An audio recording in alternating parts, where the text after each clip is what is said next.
हर आदमी का एक भाग्य होता है और कोई भी किसी का भाग्य विधाता नहीं होता है। इस कहानी में किसी राज्य पर एक राजा राज करता है। उसकी 3 बेटियां भी थी।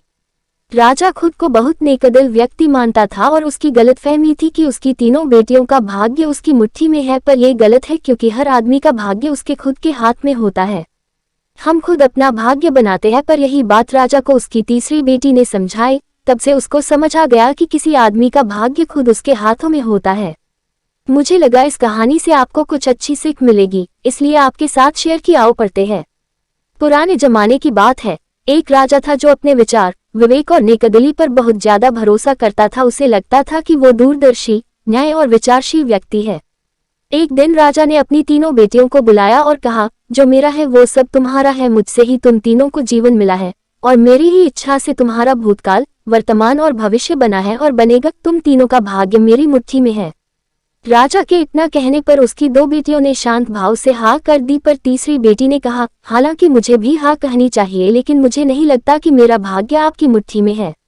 राजा इस बात को सुनकर गुस्सा हो गया और अपनी बेटी के इन कथनों को चुनौती समझा। उसने खुद को सही साबित करने का फैसला लिया और अपनी तीसरी बेटी को जेल में कैद कर दिया। तीसरी बेटी कई सालों तक जेल में पड़ी रही। राजा और उसकी 2 बेटियां अपने जीवन का मजा लेते रहे।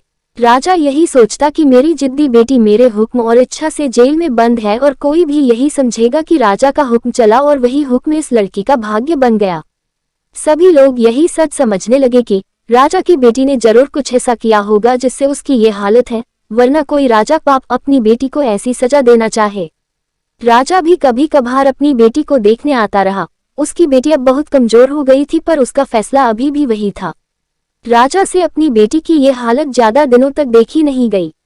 एक दिन राजा ने अपनी बेटी से कहा, तुम्हारी ये जिद मुझे और गुस्सा दिलाती है। अगर तुम मेरे राज में मेरी आंखों के सामने रही तो न जाने में क्या कर बैठूंगा। मैं तुझे मौत की सजा सुना सकता हूँ, पर मैं नेकदिल हूँ, इसलिए मैंने फैसला लिया है कि अब से तुम मेरे राज्य से, जो सटी हुई जंगली जमीन है जहाँ जानवरों का बसेरा है, अब तुम भी वही रहोगी। उस जंगल में मैंने उन लोगों को रखा जिन्होंने मेरे हुक्म का पालन नहीं किया और इसी वजह से वो जंगली जंगल उनका भाग्य बन गया। आओ तुम भी पागलों और मूर्खों के बीच अपनी जिद को पूरी करो। बेटी को वहां जाना पड़ा क्योंकि कोई और रास्ता नहीं था और उसको पेट भरने के लिए कंद मूल, फल और सोने, रहने को गुफा और पीने के लिए झरने का पानी और तापने के लिए सूरज की धूप थी।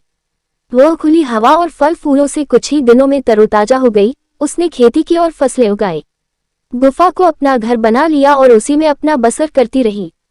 एक दिन ने जाने कहां से एक भटकता गू राहगीर वहां आ पहुंचा तो वही हुआ जो सदा से होता आया है। राहगीर और राजा की बेटी में प्यार हुआ और वही अपनी दुनिया बसा ली। जंगल में मंगल हो गया और उन दोनों ने उस जंगल में रहने वाले अन्य लोगों की मदद से उनके साथ जंगली जंगल को एक शहर बना दिया। सारे इलाके में मिला लग गया। कुछ सालों बाद राजा की बेटी और वो राहगीर उस शहर की रानी बन गई और उस शहर की चर्चा होने लगी। किसी तरह उस शहर के बारे में रानी के पिता को पता चला। राजा उस जगह को देखने पहुंचना भी था क्योंकि जिन लोगों से वो नफरत करता उन लोगों ने इस देश में एक नई जगह बनाई थी। वहां उसने अपनी जिद्दी बेटी को जब रानी के रूप में देखा और उसके साथ एक खूबसूरत युवक को देखा जो इस देश का राजा था, तो दंग रह गया। बेटी ने अपने पिता का मुस्कुराकर स्वागत किया और अपने पिता से कुछ नहीं कहा, पर राजा ने सुना और उसे आवाज सुनाई दी कि हर आदमी का अपना भाग्य होता और कोई भी किसी का भाग्य विधाता नहीं है। राजा को खुद ब खुद अपनी गलती का एहसास हो गया। उसने सबको अपने भाग्य पर छोड़कर आजाद कर दिया।